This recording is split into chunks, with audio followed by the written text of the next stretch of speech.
ako si Madam OFW dito sa Hong Kong. Ito, ordinaryong soup lang. Ito pinagkilamos ko dito sa ano ko, face ko. Po.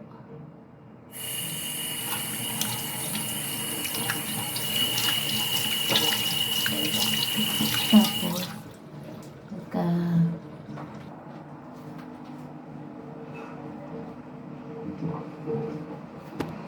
maglalagay tayo ng sunblock kasi summer po ngayon.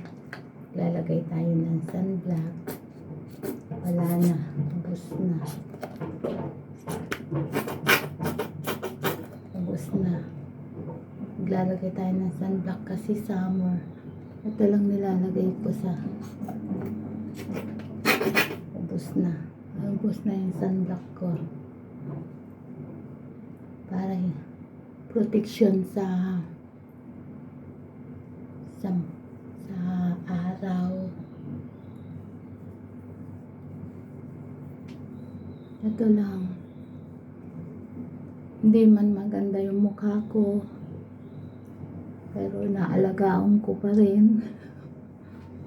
Good vibes lang po. Salamat po sa pagtangkilik sa mga video ko. Salamat po. Para in like and share. Thank you po.